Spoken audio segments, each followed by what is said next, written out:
আসসালামু আলাইকুম ওরহমতুল্লাহ।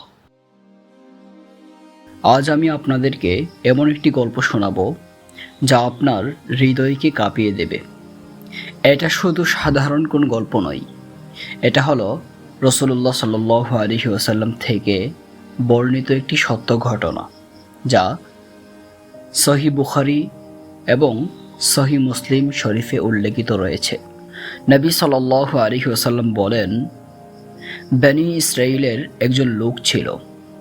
সে এক এক করে ৯৯ জন মানুষকে হত্যা করে ফেলেছিল। এক পর্যায়ে সে তার কৃতকর্মের উপর অনুতপ্ত হলো। একদিন তার মনে হলো আল্লাহর কাছে আমার গুনাহের জন্য তওবাহ করা দরকার। কিন্তু সে ভাবল যে আল্লাহ পাক কি আমাকে মাফ করবেন? আমি এত গুনাহ করেছি, এত খুন করেছি, আল্লাহ পাক কি আমাকে মাফ করবেন? এই ভেবে তিনি ওই জামানার আলেমের নিকটবর্তী হলেন। তিনি জিজ্ঞেস করলেন যে আমি এক এক করে ৯৯টি খুন করে ফেলেছি, আল্লাহ পাক কি আমাকে ক্ষমা করবেন? আলেম উত্তর দিলেন, আল্লাহ পাক আপনার মতো জঘন্যতম অপরাধীকে কখনো মাফ করবেন না। আলেমের জবাব শুনে ব্যক্তি হতাশ হয়ে গেলেন। হতাশ হয়ে ওই ব্যক্তি আলেমকেও খুন করে ফেলল। এখন তার খুনের সংখ্যা হলো ১০০। কিছুদিন পর সাক্ষাৎ হলো অন্য আরেকজন আলেমের সঙ্গে। তিনি তাকেও বললেন, আমি এক এক করে ১০০ জন মানুষকে হত্যা করে ফেলেছি, আল্লাহ পাক কি আমাকে মাফ করবেন? ওই আলেম আল্লাহ পাকের দয়া সম্পর্কে অবগত ছিলেন, আল্লাহ পাকের মাগফিরাত সম্পর্কে অবগত ছিলেন। তিনি বললেন, কেন নয়, অবশ্যই আল্লাহ পাক আপনাকে মাফ করবেন, আপনার তওবাকে আল্লাহ পাক কবুল করবেন।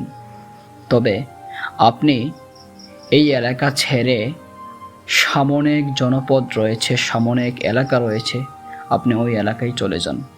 ওইখানে আল্লাহওয়ালা মানুষ রয়েছে, ওদের সঙ্গে মিশে থাকেন, ওদের সঙ্গে মিশে আপনি তওবা করেন, আল্লাহ পাক অবশ্যই আপনার তওবা কবুল করবেন।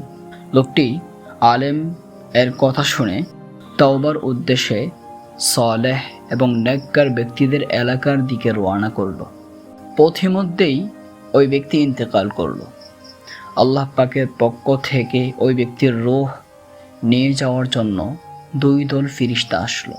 একদল ফিরিস্তা তার রূহকে জান্নাতের দিকে নেওয়ার জন্য এসেছে, আরেক দল ফিরিস্তা তার রূহকে জাহান্নামের দিকে নেওয়ার জন্য এসেছে। এক পর্যায়ে ফিরিস্তাদের মধ্যে ওই ব্যক্তির রূহ কোথায় নেওয়া হবে এই বিষয় নিয়ে তর্ক জড়ালো। আল্লাহ পাক ফয়সালা দিলেন। আল্লাহ পাক বললেন, ওই ব্যক্তির মৃত্যুস্থান থেকে তার তওবার এলাকা এবং তার পূর্বের এলাকা উভয়টাকে মাপো। তার মৃত্যুস্থান থেকে যেই এলাকা কাছে হবে সেই এলাকার দিকে, অর্থাৎ যদি তওবার এলাকা কাছে হয় তাহলে জান্নাতের দিকে, আর যদি তওবার এলাকা কাছে না হয়ে তার পাপের ভূমিটা কাছে হয় তাহলে জাহান্নামের দিকে। ফিরিস্তারা আল্লাহ পাকের আদেশ শুনে ওই ব্যক্তির মৃত্যুস্থান থেকে মাপা শুরু করলেন।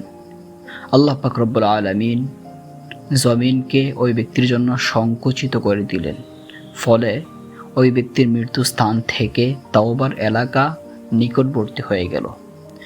ফলে ওই ব্যক্তিকে আল্লাহ পাক জান্নাতের ফয়সালা করলেন। ফেরেশতারা তাহাকে জান্নাতের দিকে নিয়ে গেল। এই গল্প থেকে আমাদের শিক্ষা নেওয়া উচিত, তওবার দরজা সব সময় খোলা। আপনি আমি যত বড়ই গুনাহ করি না কেন, আল্লাহ পাক আমাদের সবার তওবা কবুল করুন। ভিডিওটি ভালো লাগলে লাইক করতে পারেন, ভালো না লাগলে ডিসলাইক করতে পারেন। এমনই ইসলামিক গল্প পেতে আমাদের চ্যানেলটিকে সাবস্ক্রাইব করুন। আজ এই পর্যন্তই, আবারও দেখা হবে কোনো এক নতুন গল্পে। ততক্ষণ ভালো থাকুন, সুস্থ থাকুন। আল্লাহ হাফেজ।